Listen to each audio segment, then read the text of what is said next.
Have you ever felt completely lost? I mean, really lost. Like your life just slams into this solid, unyielding wall. And honestly, the only thing you feel like you can do is just retreat from the whole world and hide away. Hmm. You know that feeling, right? Maybe heartbroken, suddenly without a job, your whole life feels like a total mess, and you're just adrift, Yeah. just drowning in this fog with no idea where the shore is. Yeah, completely directionless. So imagine being in that exact moment, that utter pit of despair. And what if someone, totally out of the blue, offers you an escape? Not some grand adventure, not a fancy new start, but something. Well, it's something much quieter, much simpler. Okay. A dusty little bookshop, tucked away in a quiet corner of Tokyo maybe, where time seems to slow right down and you can almost hear the old stories whispering from the shelves. Imagine just finding a soft place to land when everything else has got incredibly hard. That's such a compelling image. Yeah. And what's really fascinating as we start this deep dive is, well, it's more than just a nice fictional idea, though it definitely has that charm. It's a really powerful entry point for looking at how unexpected spaces, really simple acts, can actually kickstart some profound healing. Mm-hmm. That kind of sets the stage immediately for this internal journey, not some big external quest. Exactly. It's all internal. And that's really the heart of what we're exploring today. Mm. How a quiet, unassuming little place can become this crucible for figuring yourself out again. Precisely. Because that whole scenario, that gentle, kind of surprising offer, that's the core of the beautiful story we're unpacking today. Satoshi Yagisawa's Days at the Morisaki Bookshop. It's a short novel, but oh my goodness, it is so deeply comforting. It really is. One of our sources described it perfectly, saying it feels like a warm cup of tea on a rainy day, which is just spot on. It's this gentle little gem, a real balm for the soul. And so in this deep dive, we're going to peel back the layers. We want to pull out the key nuggets of insight. We'll look at how books can be these quiet healers, the whole idea of second chances, rediscovering what actually matters, and the quiet strength involved in putting yourself back together when you feel completely broken. Yeah, our mission here isn't about finding shocking plot twists or, edge-of-your-seat drama. This book isn't like that. Not at all. It's about those quiet shifts, the internal changes that happen, sometimes so slowly you barely notice them when you're given the right kind of space. It's about the universal truths tucked away in these wonderfully unassuming pages. It really reminds you that the biggest changes in life, they often happen inside, almost silently, until suddenly you realize everything feels different. Okay, so let's jump right in. Let's start where the story starts with our main character, Takako, hitting absolute rock bottom. She's in her late 20s, living a pretty normal life, seemingly. Seems okay on the surface. Right, and then boom, her world just shatters. The catalyst. She finds out her live-in boyfriend, who was also a coworker, complicated already. The guy she thought she was building a future with, he's getting married. And yeah, the gut punch, it's not to her. I mean, Yikes is right. That's betrayal, loss, a future just vanishing. Wow. It's a massive personal earthquake, all in one go. Devastating. Absolutely devastating. And the fallout is pretty much exactly what you'd expect, and maybe, sadly, what some of us have felt in some way. She just spirals, completely loses it. Understandable. She quits her job, cutting another tie to that old life. One of our sources puts it really vividly, saying she basically disappears from life. Friends don't hear from her. They can't get through. Her days just blur into this painful gray haze. She's not just sad. She is, the source says, drowning in heartbreak and has no idea what to do next. Just completely adrift, paralyzed, really. And what's so interesting there, and I think really relatable for many people, is how hitting that kind of absolute wall, as you called it, forces this complete retreat. The shock, the betrayal, the loss. It pushes her into total inertia. She literally can't seem to move. Psychologically, it kind of mirrors that early stage of intense grief or trauma, this feeling of being utterly powerless, where the only safe-seeming option is just complete withdrawal. Pulling the covers over your head. Exactly. And it makes you ask that bigger question, right? What really happens when we're just broken? What kind of space, what kind of environment do we actually need to even begin recovering when the floor has just dropped out? It shows that sometimes the only way forward is to first just be completely still. Let the system kind of reset, however painful that stillness is. And it's right there in that moment of absolute stillness, that deep valley she's retreated into, that the turning point comes, like a little bird landing on the windowsill, as you said. Yeah. Her uncle, Satoru Morisaki, reaches out, just out of the blue. An unexpected connection. Totally unexpected. A gentle little lifeline, pulling her back towards the world, but crucially, on totally new terms she never would have imagined. Now, Uncle Satoru, he runs this tiny secondhand bookstore. It's tucked away in Jimbocho, which is Tokyo's famous book town. And if you've never pictured Jimbocho, it's amazing. It really is something else. Imagine just rows and rows of vintage books, floor to ceiling, everywhere you look. And the air is thick with that smell, that comforting, slightly musty scent of old paper and dust. It's like the perfume of history. A book lover's paradise. Totally. And Jimbocho itself has this cool history. Apparently it grew from being like a student area into this huge literary hub over like a century. People still go there just to get lost in books. It's steeped in quiet history and reverence for the written word. And the significance of this specific offer, this gentle invitation from Satoru, given where Takako is mentally, it's huge. Yeah. She has, as the source says, nothing to lose. Which, okay, that speaks volumes about her despair, obviously. Definitely. But it also kind of paradoxically highlights how incredibly low the barrier to entry is for this new path. Yeah. She's not being asked to, like, climb Mount Fuji or solve world hunger. Right. No pressure. Exactly. What's fascinating is the simplicity. It's just, come stay with him and help out. It's an invitation to just exist, to be present, to do gentle, unassuming work. This low-stakes offer is exactly what someone that fragile needs. It gives her a tiny bit of structure without any overwhelming pressure, a quiet presence, without demanding anything back. It's not a fix. It's just permission. Permission to just be and to slowly start mending. Yeah. It's quiet care in action. So she does it, packs a small bag, probably not much else to pack, and heads over. And the world she steps into is, well, it's captivating, but not in a flashy way. It's understated, almost chaotic, but charmingly so. Imagine this tiny, cramped apartment right above the bookstore itself, and the space is just gloriously cluttered. If you love books, it's heaven. If you're a minimalist, maybe your nightmare. Oh, probably. Stacks of books just everywhere, spilling off shelves, piled on the floor, on every surface. There's no fancy decor, no fancy anything, really. It is definitely not glamorous. Not at all. But maybe because it's so unpretentious and lived in, there's something incredibly charming about it. It feels cozy, warm, a place where the value isn't on, expensive things, but on stories and quiet thought. Yeah, it has character. Real character. And then there's Uncle Satoru himself. He's the quirky, beating heart of this whole charming mess. He's this deeply passionate book lover with, and I love how the source puts this, absolutely no filter and a huge heart. Yeah, that sounds about right. He's a bit awkward, definitely eccentric, the type, lives in his own world of books and characters. But underneath the bluntness, the occasional odd comment, you can just tell he genuinely cares.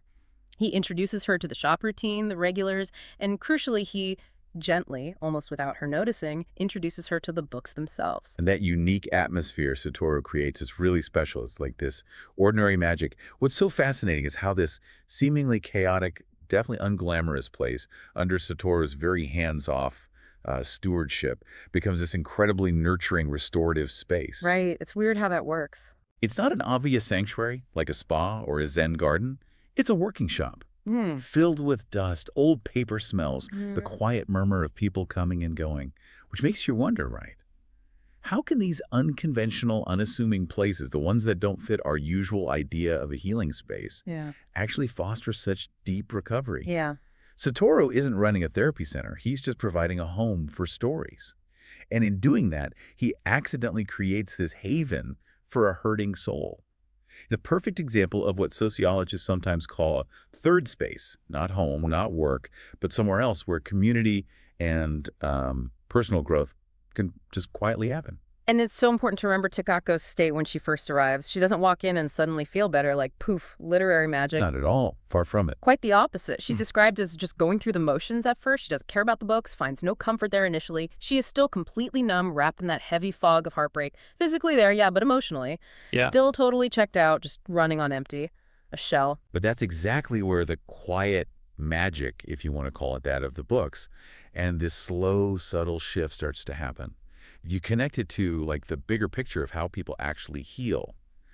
It shows so clearly that real healing is rarely sudden or dramatic. No quick fixes here. None.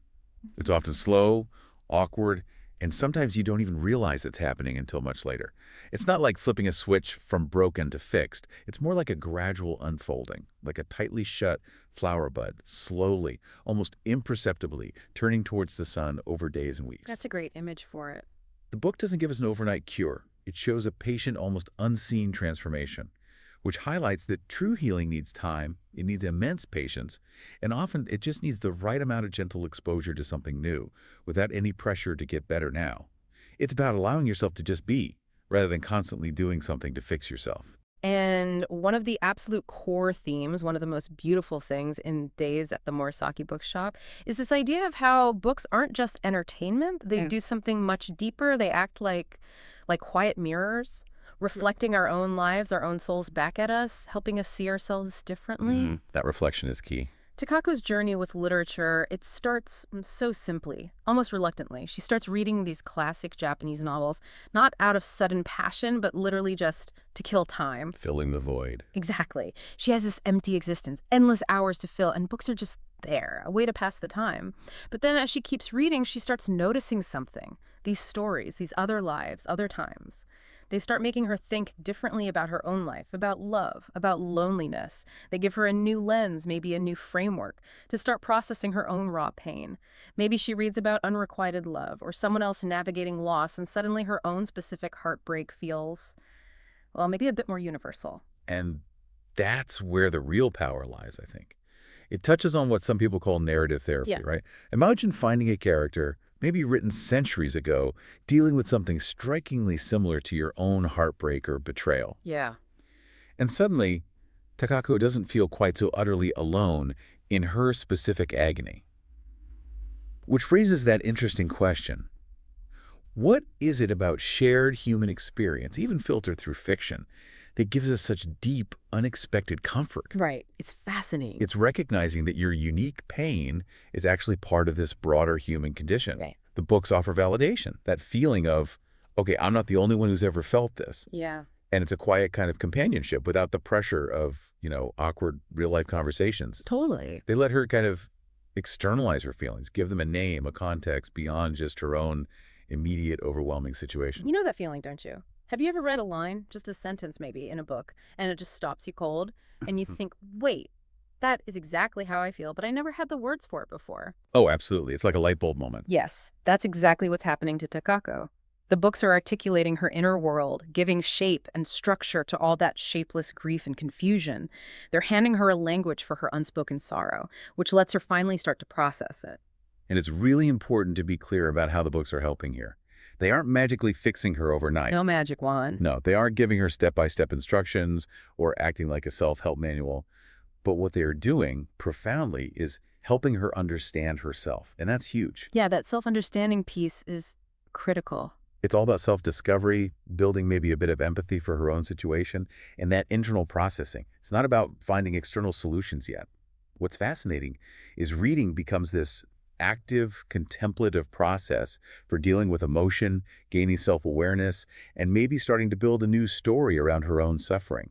It's like this private, gentle therapy session with authors long dead, offering not answers necessarily, but new ways to ask questions of herself. So beyond that really personal journey with the books, there's another beautiful, powerful element happening at the same time. The sense of community that quietly grows around the bookshop. Yes, that's so important too. It becomes really clear very quickly that this place is way more than just a place to buy old novels. It really is that third space you mentioned, a hub, a place for people to connect, to share, or sometimes just to be outside of home or work. A little ecosystem. Totally. The shop has its cast of regulars, these familiar faces who drop by not just for books, but to chat, maybe find a bit of comfort, or just feel like they belong somewhere for a little while. It's this quiet anchor in their week, maybe.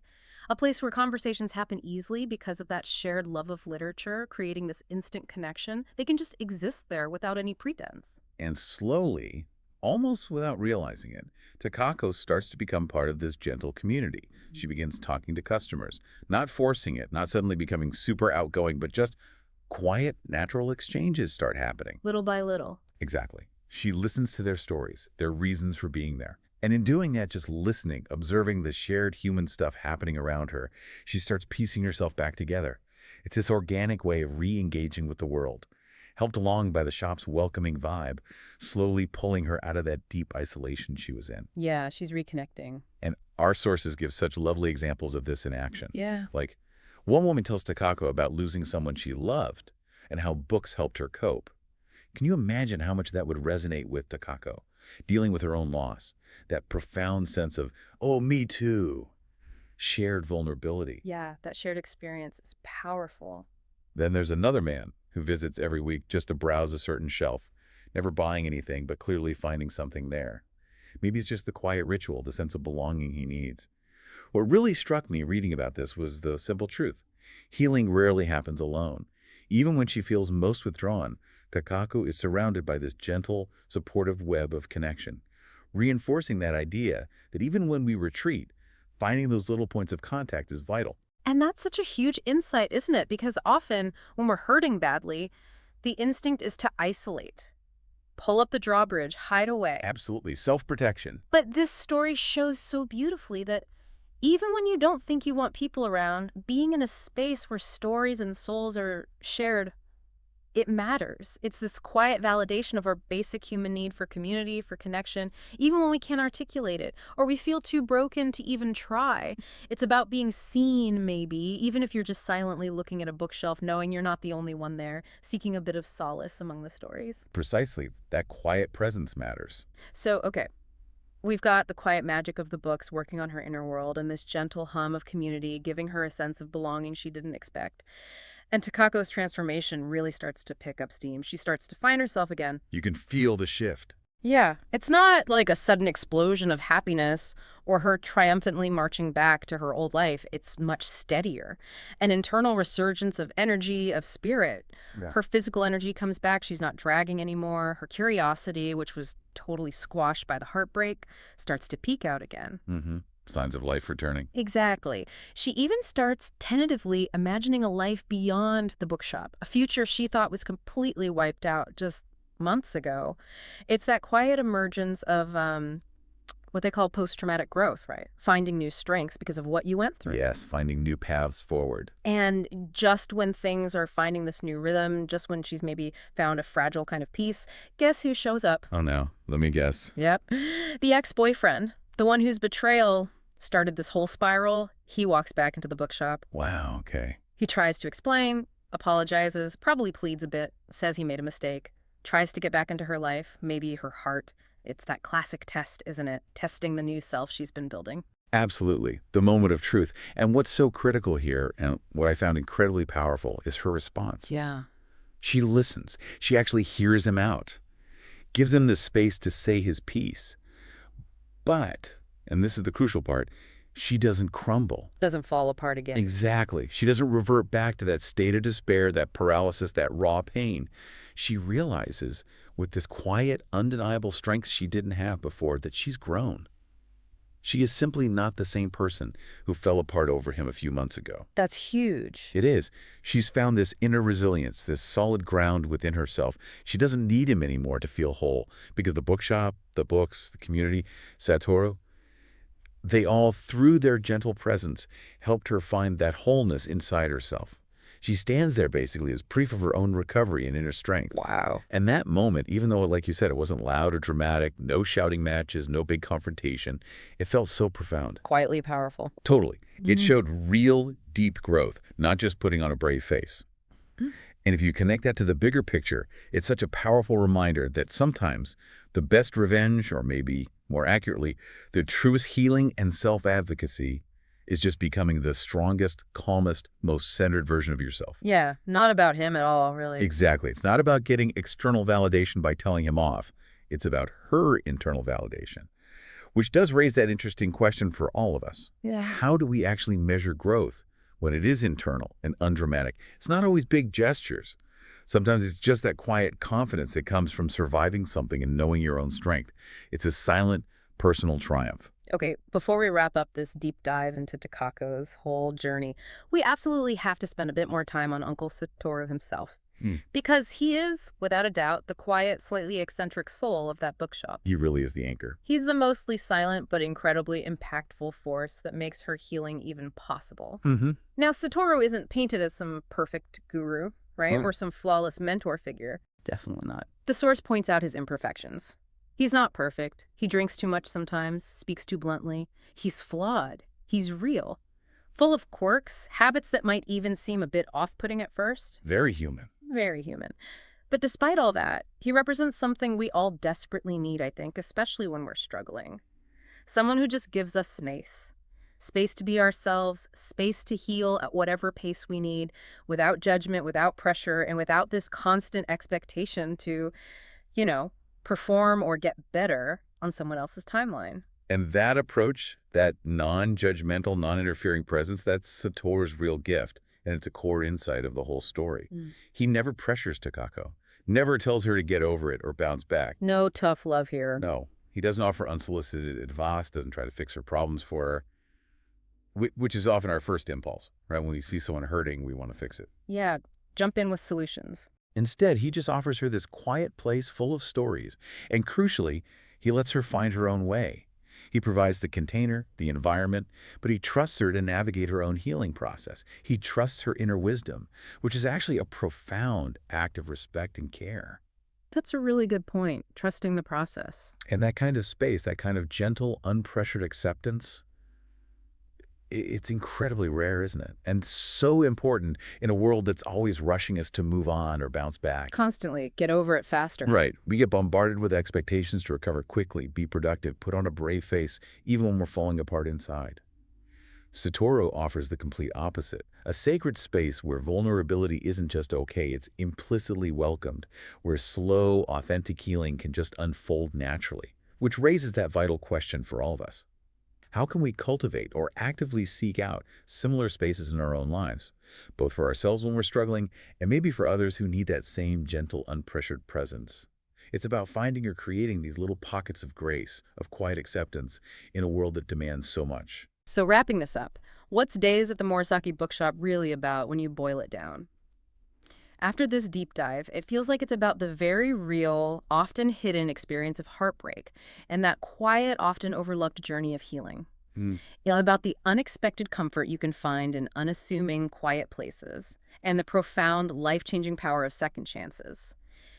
And ultimately, yeah, it's about how books, just paper and ink, these quiet friends can actually save us. Not in some flashy, magical way. No instant fixes. No, but in these small, steady, deeply human ways, helping us understand ourselves, reconnect with feelings, and just gently rejoin the world. And it isn't a book packed with action or high drama, and that's exactly what makes it so special, so resonant.